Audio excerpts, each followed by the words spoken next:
যার অপেক্ষা আমরা এতদিন করছিলাম সে যদি সত্যিই দলে চলে আসে তাহলে কতটা আনন্দ হবে বলুন তো। হ্যাঁ বন্ধুরা, ঠিক এমনটাই হতে চলেছে এবার আমাদের প্রিয় টিম কেকেআরের সাথে। কারণ যার নাম এতদিন শুধু গুজবেই শুনছিলাম সে কি সত্যিই এবার মাঠে নামতে চলেছে? পাতিরা নাকি সত্যিই আসছে, নাকি এটা একটা বড় ধোঁকা? আজকের ভিডিওতে আমি আপনাদের এমন একটা সিক্রেট বলবো যেটা শোনার পর আপনি নিজেই বলবেন এবার কেকেআরকে কে আটকাবে।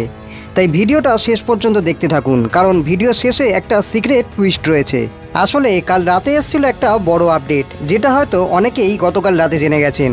আর যারা জানেন না তাদের জন্য বলি, খবর অনুযায়ী 14ই এপ্রিল চেন্নাইয়ের বিরুদ্ধে ম্যাচে পাথিরানা কেকেআর টিমে অ্যাভেলেবেল থাকতে পারেন। এমনকি তার ম্যানেজারের সোশ্যাল মিডিয়া পোস্টও তেমন ইঙ্গিত দিচ্ছে। সেখানে বলা হয়েছে সে এখন পুরোপুরি ফিট। এখন বড় প্রশ্ন হলো, পাথিরানা কি প্রথম ম্যাচেই খেলবে, নাকি টিম ম্যানেজমেন্টটাকে একটু সময় দেবে? কারণ তার ফিটনেস এখন সবচেয়ে বড় ফ্যাক্টর।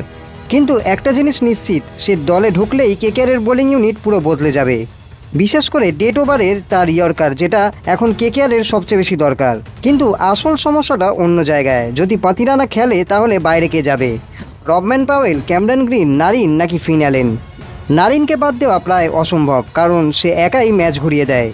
গ্রিন বা পাওয়েলকে বসানোও একটু রিস্কি। এই জটিল অঙ্কটাই এখন কেকেআর ম্যানেজমেন্টের মাথা ব্যথা। আর একটা ইন্টারেস্টিং বিষয় হলো, চেন্নাইয়ের মাটিতে চেন্নাইয়ের পুরনো অস্ত্র দিয়েই এবার কেকেআর চাইছে চেন্নাইকে হারাতে। কেকেআর কি এই সুযোগ ছাড়বে? তবে একটা কথা মাথায় রাখা দরকার, পাথিরানার মতো প্লেয়ারকে বেঞ্চে বসিয়ে রাখাটাও খুব রিস্কি। বন্ধুরা, এবার আমি তোমাদের একটা প্রশ্ন করি, শুধু পাথিরানা এলেই কি কেকেআর টিম চ্যাম্পিয়ন হয়ে যাবে, নাকি এখনও টিমের কিছু দুর্বলতা রয়ে গেছে?